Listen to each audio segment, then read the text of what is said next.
Hello, everyone, and welcome to this special program sponsored by HJ International Graduate School for Peace and Public Leadership. My name is Stephen Boyd, and I'm the Dean of Enrollment Management and Student Life here at HJI. And it's my pleasure to greet you and to thank you for taking time out of your busy schedules. For those of us here in the New York area and in the West, it's in the middle of the day or in the morning time. For those of you joining us from Europe, we know it's the evening time there. Thank you for making so much effort to be able to be with us today, literally from all over the world. It's my pleasure to begin the program by introducing our president, Dr. Thomas Walsh. Dr. Walsh is the 7th president of HJI. He is a 1979 graduate of our institution, and after completing his studies here at our institution, he earned his PhD in religious and ethics from Vanderbilt University.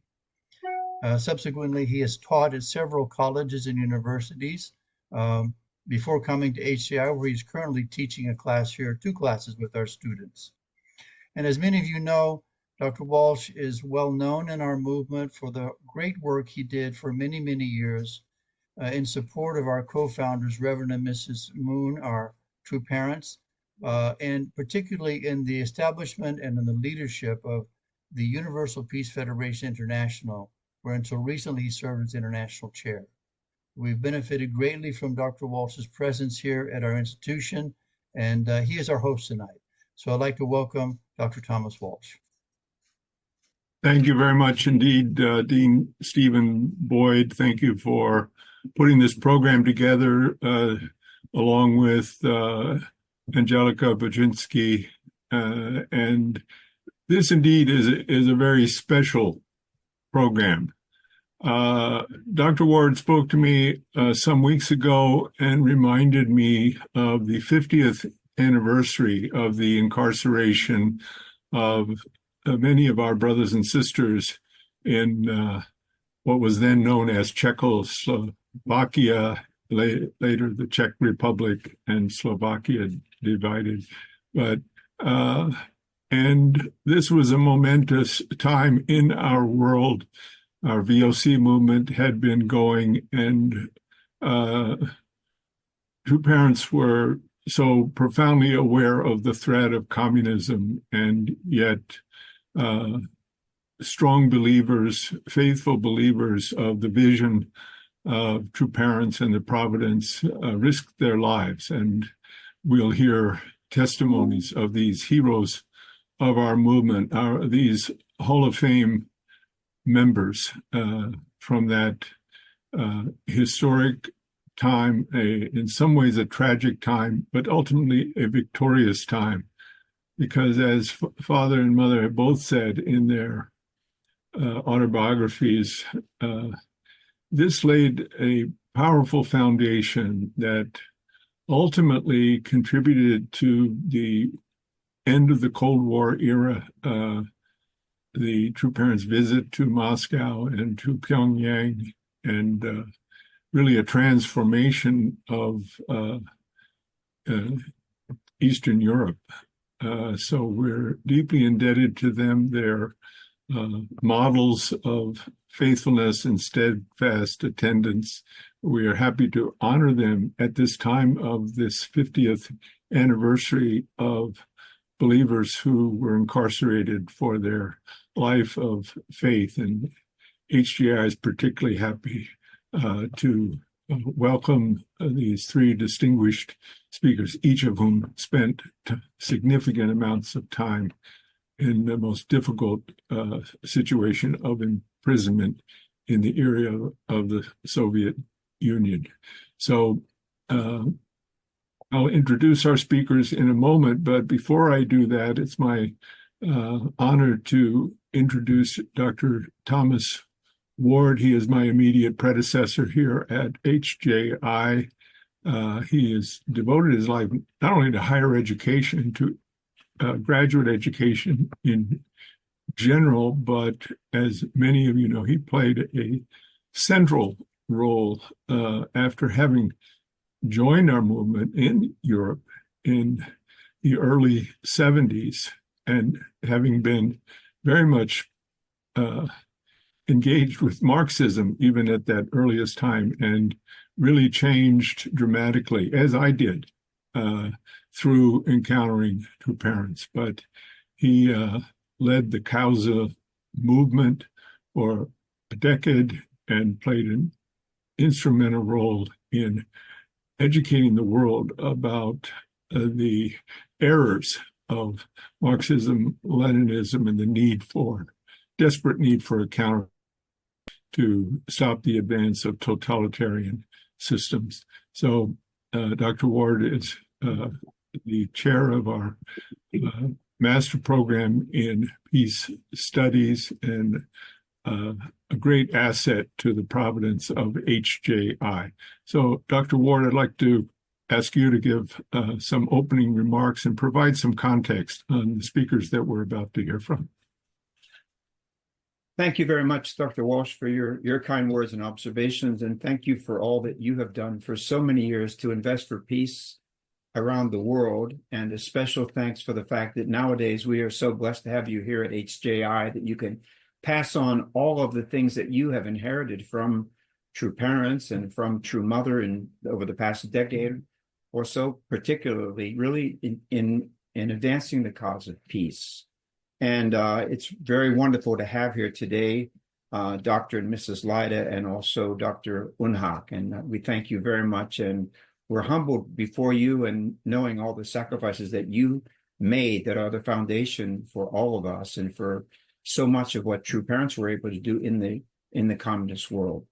I just want to say a couple of things to hopefully try to contextualize all this for those of you who are not aware of the incredible work of our true parents and of the work of our movement and the price that has been paid over the years in terms of dealing with the challenge of communism, really a kind of a faith almost, a counterfaith that really encouraged people not to believe in God and encouraged the hate of God and the hate of those who dared to believe in God.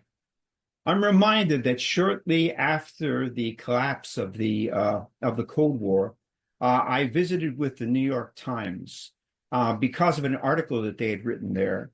And the article gave the impression that the Unification Church, that we were opportunists, just trying to take advantage of the downfall of communism to quickly get into those countries and affect change. And I spoke to the foreign editor at that time at the New York Times and the editor-in-chief. And what I said to them was, we did not go into the Soviet Union or Eastern Europe in 1991 or 1992. We were there beginning from 1968 and from the early 1970s. You don't understand us. And so I just want to track a little bit of the sacrifices that have been made over the years by our movement in the fight against communism. Many of you know about our missionary Masaki Sasamoto, who was shot dead in Tanzania. And many of you are aware of the 1976 bombing in Paris, where one of our members, Anne-Britt Comadal, was maimed horribly as a consequence of that bombing. And we know that behind that were communist terrorists. Likewise, many of you might be aware that our brother, Martin Bauer, was shot dead and thrown into the trunk of a car back in 1985. And some of you might know Jesus Gonzalez, who I think we're lucky enough, I believe he's joining us today with his wife, Teresa, who worked for 4 years at the very center of the struggle, the war between the Nicaraguan Contras and the Sandinistas. And 2 times he fell into the hands of the FMLN the people, and somehow he was just blessed by God that he was able to get out without any harm being done. But he likewise many times went for the Salvadoran army behind the enemy lines where the communists were located and tried to educate those people about why communism was wrong. And really an amazing course he went. And there in El Salvador, among his Causa members, 6 of them were shot dead, were assassinated because of their involvement with Causa. And many of you know Lee Shapiro, who in 1987 was shot dead in Afghanistan while he tried to film a film to tell the story about what was going on inside of Afghanistan. Some of you might be aware that in the late 1970s, All of our members in Ethiopia, they were lined up and they were shot dead because of the fact that they were affiliated with the Unification Church. And many of you also are aware of Yu Kikimura, who was a member of the Red Army, who was sent specifically to the United States to engage in terrorism. And one of his terrorism targets, we know from Mike McDivitt, our chief of security, he was informed by the FBI that true parents were on that list of people that he was supposed to do harm to during that period of time. One thing I just want to recall is we know that true parents could forgive, and finally they could meet Kim Il-sung. And it was because of the kind of heart that true parents had, never to see someone as a permanent enemy, but to know that finally all things would be able to change. And I'm sure that there was some of that kind of heart that kept these precious brothers and sisters well in Czechoslovakia.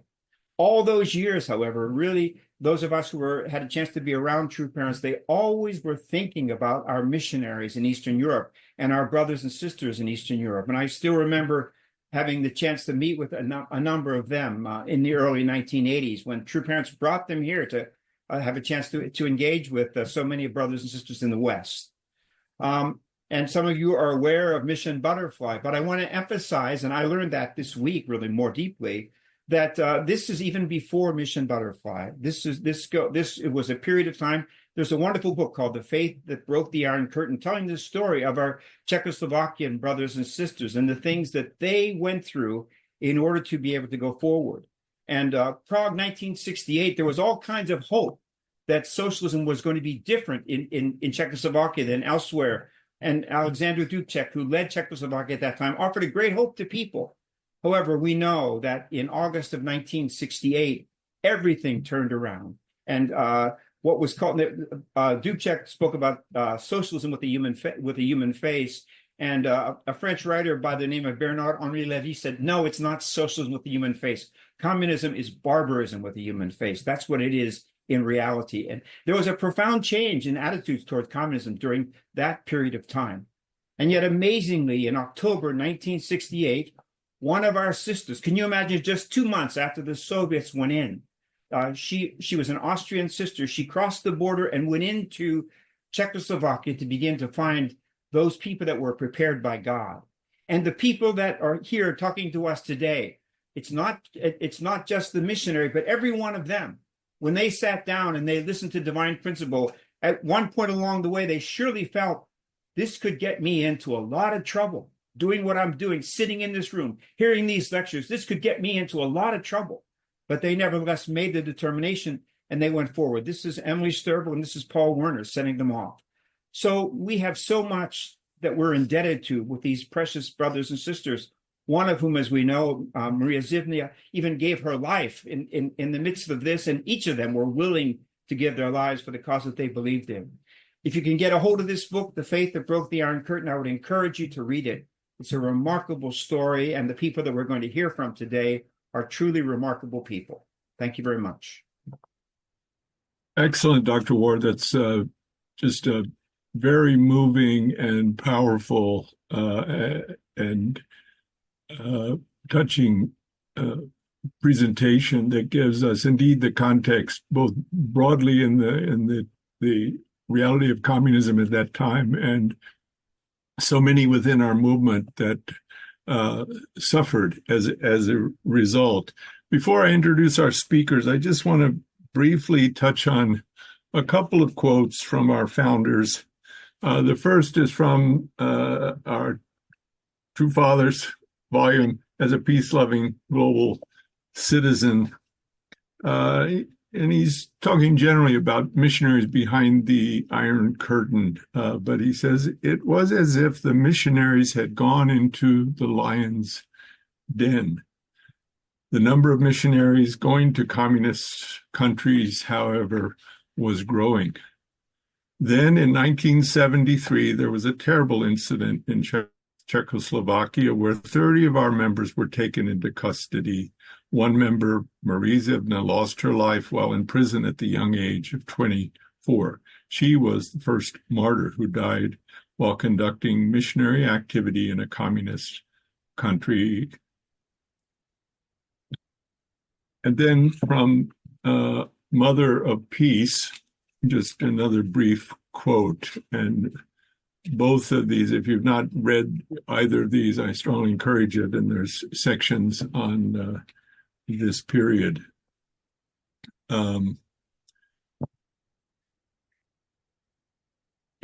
This quote from Mother Moon: "We especially prayed for our missionaries who went into communist countries, or who lived in communist countries, as we knew there was the possibility of martyrdom. To our sorrow, that concern became a reality.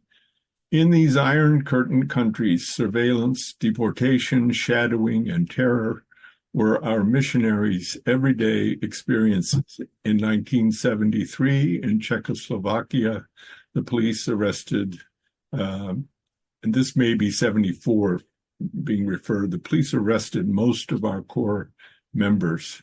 Almost 30 young people received prison sentences up to nearly 5 years. Others were released, but endured ongoing repression." This history is memorialized in these 2 volumes in the book that Dr. Ward referenced as well. So I just quote that as further context. And now, without further ado, to speak on our topic of reflections on the 1974 sentencing of Unification Missionaries in Czechoslovakia. And I will first introduce Dr. Juraj Lajda. He spent 3 years and 2 months in prison from 1973 to 1976. He currently is the president of the UPF Czech Republic and the director of a publishing company, Ideal Publishing House, in the Czech Republic. I'm happy to say he is a student at HJI. He will be followed by his beautiful, wonderful wife, Erika Lajdova, who spent 8 months in prison. She's the former president of WFWP, Czech Republic, and currently a member of UPF, Czech Republic. So I welcome you, Dr. Lajda, to take the floor, to be followed by Mrs. Erika Lajdova, your wife, who will share the same laptop. So I'm kind of introducing you together. Thank you very much, Dr. Walsh, Dr. Ward, and Dean Boyd. I'm very grateful for this opportunity and that you had this idea to organize this webinar. I'm very grateful for that. At the beginning, I would like to say that the mission in Czechoslovakia was really in the international context. It has been mentioned, there was a VOC activity, Causa activity, and in 1968, especially True Father was very eagerly concerned with the fight against communism. And at that time, the idea came, it would be good to send a missionary to the Eastern or communist bloc. 1968 is a very important time when the situation was a little bit better, and Reverend Paul Werner used this opportunity and he sent the first missionary. And I would like to say that this happened, everything what happened was 12 years before the so-called Mission Butterfly, which came later in 1980. And we have to distinguish because the mission to Czechoslovakia had a different story, different origin, and different historical background. It was really a momentum when true parents needed also people in the communist world. I would like to share my PowerPoint. Yeah, can you see? Yes. Yeah, very good. I have 7 minutes, 21 slides, and I will do my best, maybe 20 seconds each, but it's more like illustrative. So let's start with the first slide. This is the motto. I would like to express the attitude or the atmosphere, what we were experiencing. The kingdom of heaven is like treasure hidden in a field. When a man found it, he hid it again, and then in his joy went and sold all he had and bought that field. Again, the kingdom of heaven is like a merchant looking for fine pearls. When he found one of great value, he went away and sold everything he had and bought it. So this is some motto. Now geography, just to have a look how the Czechoslovakia at the time was the heart of Europe. We had many centers, basically 26 centers in all over the country. Introduction. The history of the unification movement in Czechoslovakia is unique. It started in 1968 when the first missionary came to Czechoslovakia. It is the first communist country where the mission started and where almost all early members were persecuted and put into prison. One sister died in prison. So now I would like to make a short overview how we can divide the 20 years or more than 20 years of this mission. First period was 68-71 when Emil Steber, first missionary from Austria, came to Bratislava. Second period was 71-73, rapid, very quick development of the movement. 73-78, the period of persecution and imprisonment. Basically, the persecution started in 73, and in 74 was the final verdict. And 78 until fall of communism, 89 was a period of underground. So now the first period. It has been mentioned about Prague Spring. These are original pictures which I have from photograph who was there, who could take these pictures from Prague and also from Bratislava. So this was the end of a big dream during the Prague Spring. But on the other hand, also God was working. And the point was that she came, Emil Steber came 70 days after the invasion. Reverend Werner told her, it's very dangerous, you don't need to go. But she said, I will go.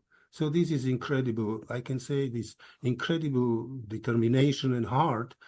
And we can say that this our sister, you know, she defeated communism, I would say. She made many sacrifices, conditions at the risk of her life, was laying the foundation of true parents in Czechoslovakia and successfully fulfilled this mission. She could find 12 people, but after 2 years, she had to leave the country. The first member was Betka Danišková. She joined when she was 21 years, and then she became a national leader. Can we imagine, you know, such a young sister to be a national leader in the communist country?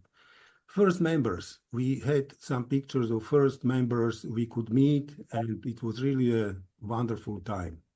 Second period, 71-73, as I mentioned, there were many opportunities to widespread. We were even thinking to send missionaries to other communist countries, you know. So this was also we printed the first principles of creation book into the Slovak language. This is the type machine. But now the third period, 73-78 came. 18 people were sentenced to indeterminate sentences ranging from 1 to almost 5 years. So this is inside the prison. Then the brothers, they went to this prison in the city of Ilava. Sisters were in the prison in Bratislava. And in this context, we have to mention also Maria Živná. She died in 1974 under unclear circumstances in the communist prison, in the cell. And now her home city, recognized her as a victim of communist violence. So she has a plaque in her city. She was recognized also by true parents, and she died the 11th of April 1974. This was incredible funeral. 1,000 people came from her village because they could not believe what happened. They said the communists must have been it's something terrible by the communists. And the fourth period, I'm finishing, this was underground. We had some small huts, gardens, and we could meet there. And finally, the Washington Times Foundation and university president wrote us the recognition. And finally, it is a story that testifies to the incredible faith, hope, and determination of young people who were searching for the meaning of life, and at the same time had the ideals to change the society for the better. But they had the misfortune of living under a totalitarian regime that suppressed other views. And their faith and conviction, but also their determination, were so great that totalitarianism seemed like an insignificant obstacle compared to the ideals for which they lived. So this is conclusion. Thank you for your attention. Well, thank you very much, Uri. And you kept the time and gave us great additional and powerful content. And we'll look forward to hearing more from you during the question and answer. So we'd love to hear now from your lovely better half. Yes, thank you so much that I can share something from time 50 plus years ago. And I can say that God really lived with us behind the Iron Curtain. And he was walking around us in our country at that time and looking for his people. I was born in a communist country in 1953 in Trnava. This was Western Slovakia. Our family was Catholic and we went to church as children. Only my father, he joined the Communist Party and did not go to the church with us. This is only like for introduction. And later, when I was 19 and a half years old, I studied in Bratislava in Comenius University, biology, chemistry, and I wanted to teach at secondary school. In this time, I really was not clear if God exists or not, because in school they confused our minds like young people, because they taught us about materialism and this kind of ideology, and they told like Western people and West is very bad and we are this good one. And also I had questions about life and death and also searching for my life partner. But this everything was unclear. When I made the divine principle, my parents and two my siblings were disagreed with this. And I told them enthusiastically about this divine principle, but they were very much against. And suddenly my mom feel I have strange behaviors, and she went to police and she told that they should do something with me. When Betka, our national leader, saw this situation, she told me maybe it will be better to move out my school and also move out from Bratislava to Czech side, one city, Jihlava, what was my missionary city, first missionary city. I was their first missionary.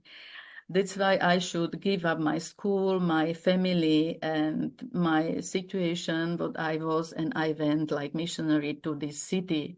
This was 10th of April, 1973, and I was only 20 years old. I came there and I was very happy. And in this time, we really felt that everything can change quickly, and we can really completely make up and down our society and become very quickly God's country. But this was maybe naive and very enthusiastic, and we didn't know what will happen later. But suddenly, when I was half a year in this city, like missionary, policemen start imprison first brothers and sisters. This was September 73. And we continued who were still out from prison, and that's why policemen also imprisoned me 28 January 1974. I received 8 months only because my paragraph was obstruction of supervision of churches and religious societies. And I received only 8 months like punishment, but in this time, they asked me to come like witnesser against my brothers and sisters who had very big process in Palace of Justice in Bratislava. And I went there, I spent 1 week in a cell. And in this time, I was with a woman who was with Maria Živna before they gave her to this separate cell. And policemen give her there because she started to salt it, everything's around. And this policeman saw this strange behavior, what she do, and that's why they separated her from others. And after this happened, they announced that she killed herself. But when I came back from prison, still my brothers and sisters were in prison, and I should start my own way, what to do, how to live, because the whole system was damaged, and we couldn't testify on the streets because after this we should go again to prison. And I decided to go to another university in 1975. And in this time, I was already, I should write there, I was, I was in prison, and I had this paragraph about religious, and this was very strange sound for university. But anyhow, I was accepted, and I started to study. But after 1.5 years, in 1977, again, policemen came for me to school and put me to prison.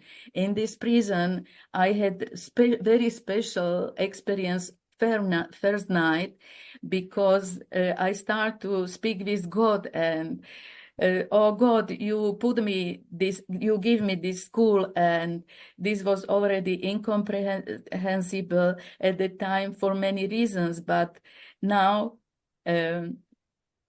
I really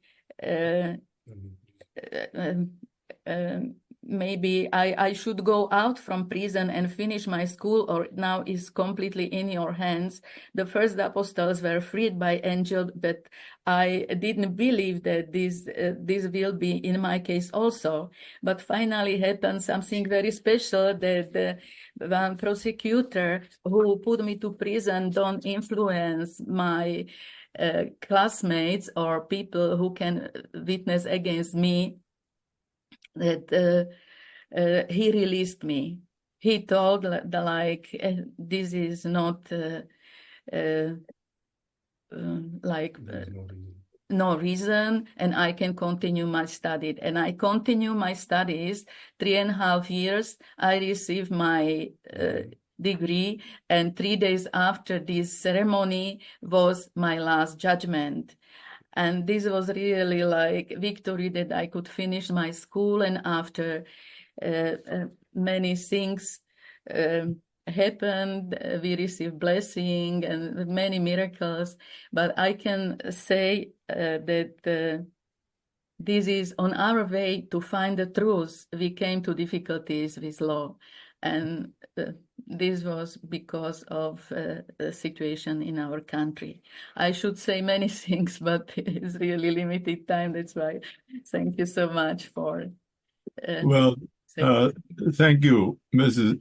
Erika Lajdova, for again your moving reflections here, and to both you and your husband, I've had the pleasure to know you for many, many years and visited your country many times. But to hear you speak now is a different occasion to meet and to get to know you at a deeper level and understand you not just as two individuals, but a broader context of the history of our movement and the way we understand history providentially playing such an important role. So thank you both dearly as, a Hall of Fame couple in our wider movement.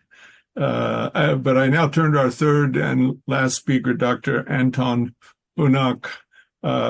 He spent 3 years and 8 months in prison from 1973 to 1977.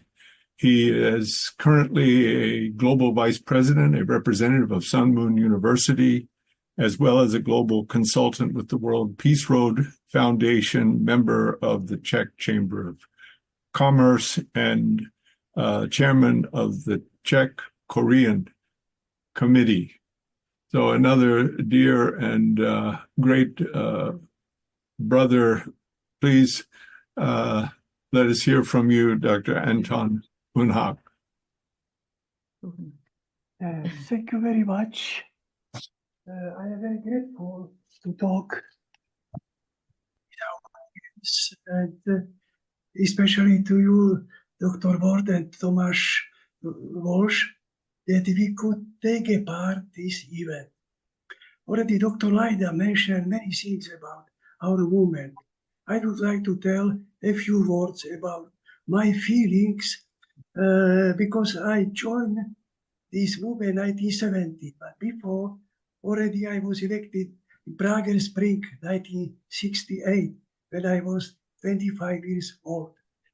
When I heard Divine Principle, chapter 1, I could see that heavenly kingdom it's a possible to do because of your thanks and everything who came August 1968 was no hope for people. And therefore I was studying, praying, where is God? Why God punished Czechoslovakia with tanks, with Soviet army? And then one friend witnessed me, he gave me a Divine Principle, first chapter. I could see that through 3 blessings, we can do real heavenly kingdom or heavenly socialism. Instead, socialism with human face. So many members joined in that time from 1970, 71 to 73. But why? We could see that Messiah, he came December 1971 to America. And we were thinking, oh, America is a Christian nation. They can understand Messiah and they can support Messiah and to build heavenly kingdom.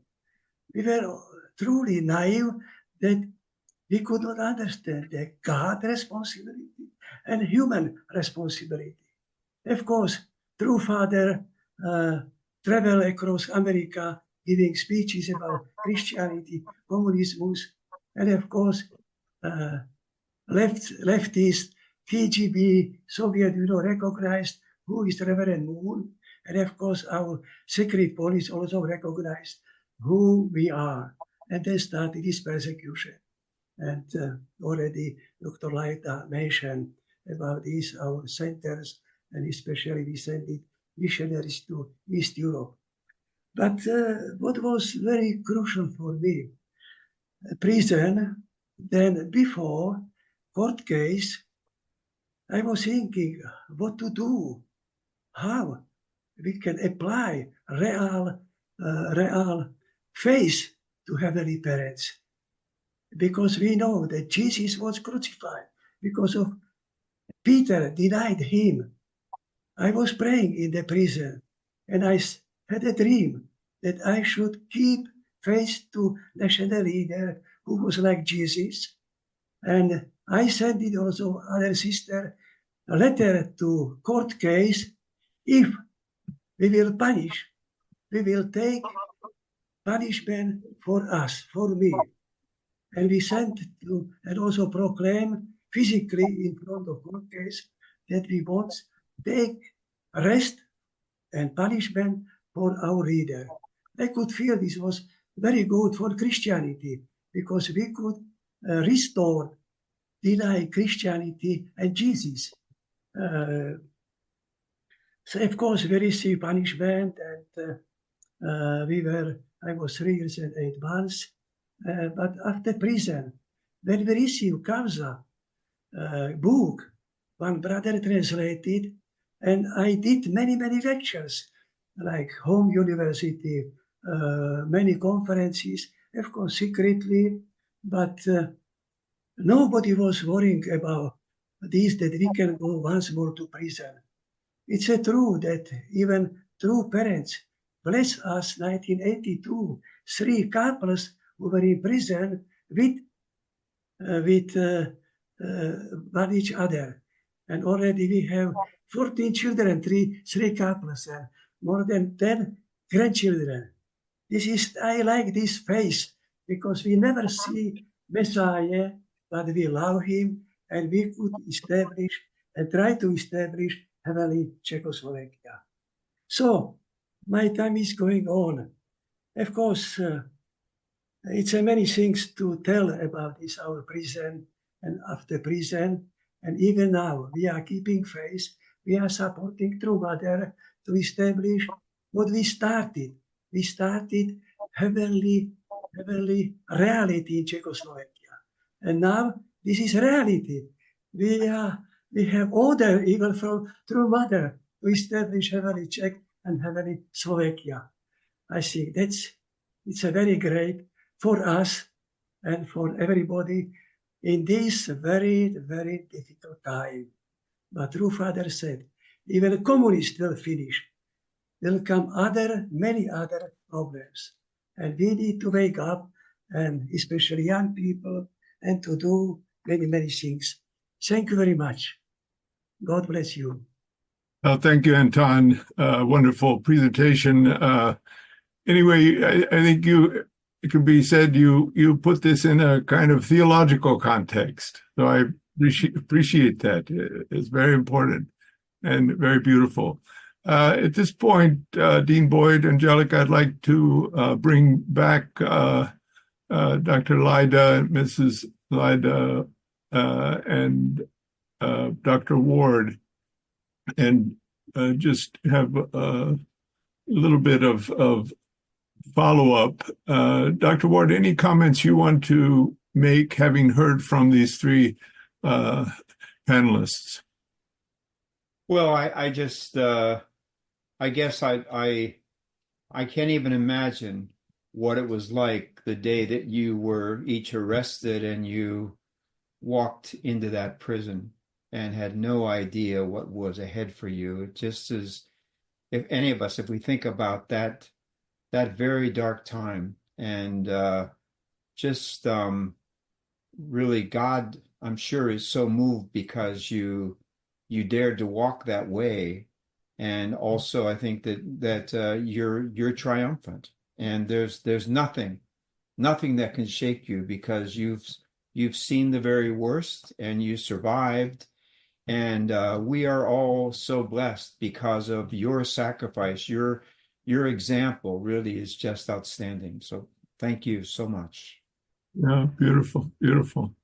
I guess if I just try a question before we turn to our audience, on one hand, you're very faithful disciples of Father and Mother Moon, and that was deeply there within your hearts at the core.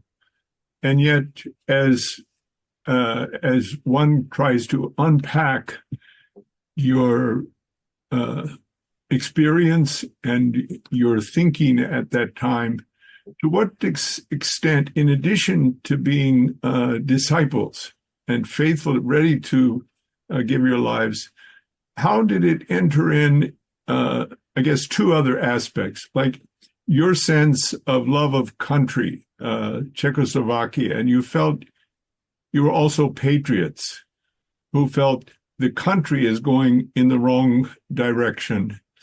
And maybe thirdly, did you did you feel somehow philosophically or ideologically that this system is evil and wrong in and of itself? So I guess those three, the kind of what I said to Anton, like the theological, but also maybe the political or your sense of love of country and how you thought about the system that was being imposed on you, particularly since 68. Can I say something? No. Yes, you are completely right. You know, from the theological point of view, Christ is on earth. This was so strong, you know, that we had this faith. Christ is on earth. What else do you want? You know, and that's why I mentioned that even this communism, prison and everything was a small obstacle, was insignificant obstacle on the way. Anyway, it's a little bit metaphorically, but I just want to say this was the power. And also when it could help me to change myself, so we were thinking that the society can be changed. You know, so this was the political, social, economic or whatever aspect. And also in the prison, we were upset that we cannot witness anymore. Yeah, So, anyway. yeah. Thank you. I can say that we expected that communism collapse one day because true father this prophesied. And we hear this from one sister from Austria who was missionary, and she came time to time and she told us this. But we didn't know when this happened. That's why we should be prepared for long distance of this time. But still we had hope, and miracle was that we could receive a blessing, 1982. This was something so special. Still was 7 years to collapse communism, to Velvet Revolution, this 7 years period. That's why this is for us miracle, and we are happy to be here. We're happy you're here too. Joe. Anton, you want to say anything to that? Yeah, look, I am very grateful to our missionary from Germany, because during this time, they visited Czech Republic and they report about our father. Therefore, we were inside what is happening in Korea, in America, and so on. And this was very good education. And of course, truth, this was the main point. Absolutely, we need give truth all time. Divine principle, then unification thought, then Kavza, and now purple books about unification of Korea. There are for me 4 truths, 4 books, and everybody should learn by heart what we did before prison. We learn divine principle that we should give a lecture anytime. And therefore, this is my thinking just now, that we need to study, and to give to people this truth. That's all. Even as you're released from prison, let's say 76, 77, still there's a long period until 1989 and 90 and the eventual fall. That was also must have been such a difficult time. But as you said, you at least could travel. You could participate in the blessing in Madison Square Garden. But by no means was it total freedom. I'm sure you were closely monitored and watched and shadowed. Absolutely. Until 89, we were watched every month. The secret police came to your job, and we had friends in our job that always told me that police was here again. And also we were matched, and we were matched by picture very miraculously, and we were not there in the blessing in Korea. Blessing. But I just want to point out one. Okay, yeah. Okay, sorry, thank you. No, sorry, I didn't mean to stop you. I liked that clarification that your blessing was by the picture. So, yeah. No. Oh, okay. Did you want to add something? No, I just want to say that recently we made an exhibition in Bratislava. It was Oh, called good. The Yep. Principal People, History of an Uncommon Story. And why are we different from other anti-communists and so on? I think this is very important. And it has been already mentioned, and I want again to emphasize that during the court case, Betka Daniškova, the leader, she had a very bad health condition. She was after a car accident. And some brothers and sisters, we were ready to say, please give me her punishment, her 4 years, 4 months to me. You know, this is, if there is a gang or group of people who committed some crime, so usually they accuse each other. So I think this was something. There was no hatred. There was, anyway, I just want to say, this was also Anton and Dorota. She could not come, but Yeah. this was the spirit. And I think this is our testimony. This is the background. Also, the Christians have many martyrs, many good people, and this should be for the second generation or forever, you know, because it's a good example. Beautiful, beautiful, very beautiful. Thank you, thank you. You know, your classmate, Mr. James Edgerly is asking. He'd like to know a little. What was it like, you know, day to day in being in prison? You know, in prison, the most difficult time was 1 year in the custody, 13 years until we were waiting until the court case. Because when you are sentenced, you go to the camp, and then you are working there, and you are with other prisoners. And we had some, of course, program in the morning when we were in the custody. This was the time during the interrogation. You know, in the morning, in the afternoon, there were interrogations. So you were in a cell, I don't know, 3 meters or 2.5 times 2 meters. You could walk from window to the door 3 times. You could eat. There was a toilet in the corner. Anyway, a small table. Anyway, but the prisoners, this was very difficult. Once I was with a murderer, you know, and what I could realize was we could realize the life from the other side, you know. So this was the experience, and of course that we were thinking about True Father in Humgram. We cannot compare. Really, this was our spiritual, you know, power and hope. Whatever happened, you know, because there was many situations. One prisoner told me, "I will cut your ears." You know, it was a spirit word, and I started to pray and said, "Okay, please do." And then the spirit went away. So anyway, unexpected situations, but we could help each other. You know. Yeah, and I you know, when I read the sections of the autobiographies of Father Mother Moon, and you know, there's a real apparent love and identification with your struggle and the suffering of imprisonment and living in that environment, as Father Moon did, particularly repeatedly in terms of being incarcerated and unjustly accused and violated in such a horrific way. So I think really you are have always been, even in the Acts of the Apostles and the New Testament, you know, those that suffered imprisonment is very, very critical to the story of how Christianity grew in the soil of that persecution. And I think it's true of our movement as well, and an inspiration. Even to those later, like in Thailand, for example, I think of Dr. Lek, who spent years in imprisonment and in a different set of circumstances, but also for reason of his faith.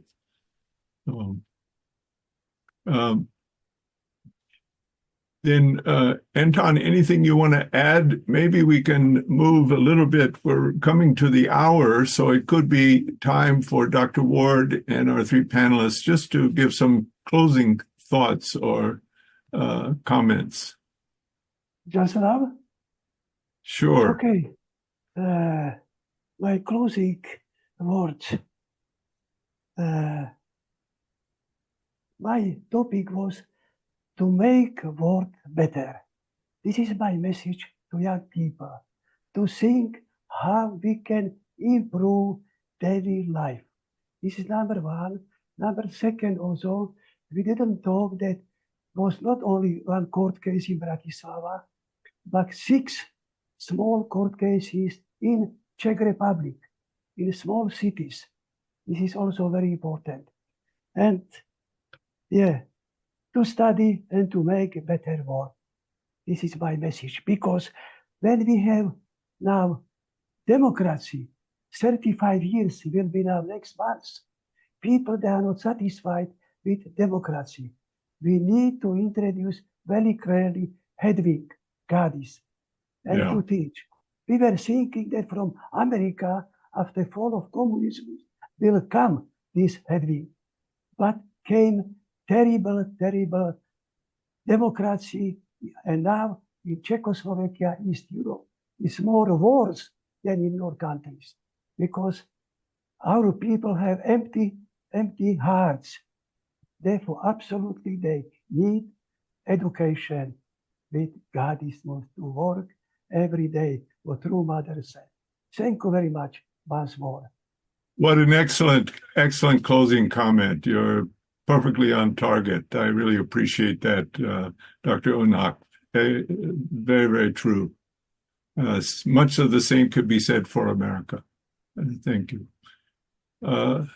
Dr. Leider, Mrs. Leider. I think my conclusion is that I would never think that the principle would come to a communist country. And this is my testimony about God, Heavenly Parent, that He will find a way. He will find a way, whatever. And also, I think this story of the history of Czechoslovakia movement, I think is not so much our story, but it is God's story. This is what I want to say. We were just players, actors, whatever. We were just there. And what I think is that we really need, we have hope because God is working, and the truth have liberated us. This was also in the communist time. So now I think the more we should speak the truth, the Godism, to bring together, we must be strong. And what I feel is that the whole spirit world is behind us. That's why we need to study true fathers' life, the saints, lives, because this is incredible foundation on which we are standing. And we are a part of the story, I would say, but it is God's story, and He gives us the foundation. A very important part, but yes, thank you. Thank you very much. Ms. Ladova? Can I say something? Yes. Yeah, okay. I would like to say that we are really lucky people that we live in golden age together with true parents. And they substantialize a heavenly parent, how we call God today. And when we invite heavenly parent or join with true mother's guidance, they are always help his children. And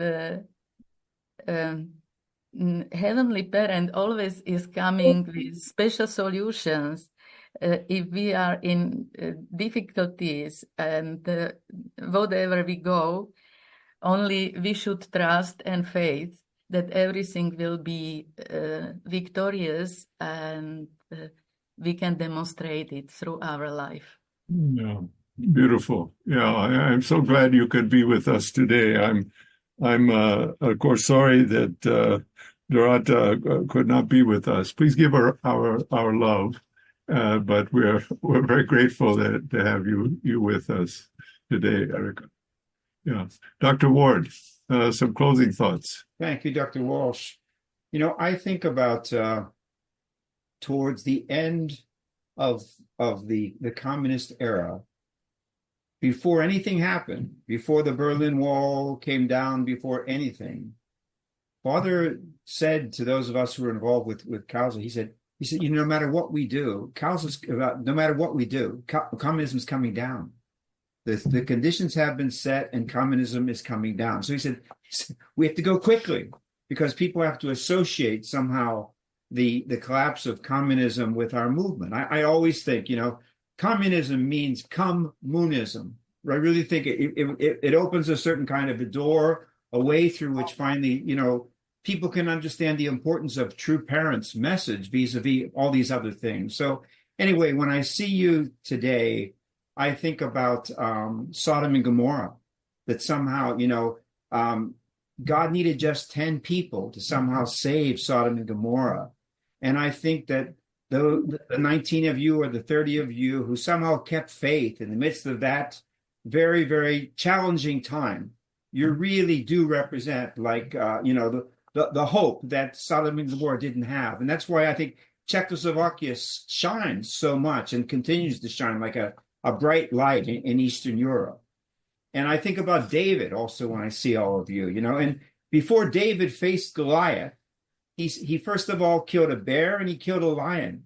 And that's why he was so sure that he could kill Goliath because of his other victories. And because of true parents' victory with the downfall of communism, that's like the bear or the lion. It's really the entree to know that after this, we can build the kingdom of heaven. So you're the concrete evidence of that. So thank you very, very much. Thank you, Dr. Ward. Very, very moving. Wonderful program. If you'll permit me, I see that Dr. Franco Famularo has submitted a question. He's quite a historian, and he has a couple of questions of fact. So I'd like just a brief, if any of you can comment. He says, you mentioned sending missionaries to other countries in Eastern Europe before 1980. And he'd like any brief comment on that. And were any sent to Russia, such as around 1977? Maybe I can answer this question. We were thinking the logic was that it's easier for a missionary from a communist country to go as a missionary to another communist country. So it's easier than for a missionary from a capitalist or Western country. And in that, this idea came in 1972, and we had already appointed people for Poland, for Hungary, I think Hungary was not clear, Bulgaria, Romania, Yugoslavia, and East Germany. And also I myself was for East Germany appointed. And then we had to find a way why I should go to another country. So we were students, I studied German. So anyway, something through the universities. And concerning the Russia, we had one brother already in 70. He was somehow thinking to go there. But then later there was another brother, very young, and he went to Russia to study as almost like high school or something like anyway, before college. And he spent several years, but it was already in the time of persecution. So therefore was not successful. Some of the previous brothers and sisters, they visited the countries. Yeah, well, Dr. Famularo may follow up with you offline with some of his questions. But this has been just fantastic. Congratulations on the victory, on your celebration of the 50th anniversary of your sentencing in Czechoslovakia back in 1974. Hard to believe. I joined this movement in April of 1975. So I wasn't even aware of this. And I was, just like a lot of kind of university types, thinking about left-wing politics and thought America was the biggest problem in the world at that time. But so I'm so deeply grateful to our movement, and thank you for your sacrifice and service that has been really etched in our hearts and memories. And I thank all of you. We've had about 120 people on this call, and a lot of great comments of appreciation and praise for your service. So God bless you, Anton Hunak and Mr. and Mrs. Lajda. God bless you. And maybe we can, Dean Boyd, anything you want to close with? Or Dr. Ward, did you want to say something? We're good. Yeah. Dean Boyd, anything? Yeah, thank you very much, Dr. Walsh, and thank you to our three tremendous panelists. You really are an example to us, where your testimony is truly inspiring. And thank you for everything you've done. It gives us we're so privileged to be able to highlight your experience and to learn from you. But like you, many of the brothers and sisters on this call have gone through very profound experiences in their life of service and faith to God and true parents. So HJI stands in a position to do its best to recognize each and every one of our brothers and sisters who have contributed to Heaven's Providence. Thank you, Dr. Walsh, for the inspiration, Dr. Ward, for really providing this input to be able to have this program. We hope that HCI can continue to do this in other ways to honor our members, and in this way honor the name of our true parents, of our true mother, and of course, Heavenly Parent. Thank you all for coming today. Please be on the lookout for our upcoming events. You'll receive invitations like you received for this one. Next week on Tuesday evening at 7 p.m., we have a faculty roundtable. One of our faculty members, Dr. Ronald Brown, will be speaking at that event. There will be another event next month. Dr. Theodore Shimio will be speaking at our faculty roundtable after that. And thank you for your support and for taking time tonight. I know that for some of you it's very late. And thank you again for your opportunity to be with you today.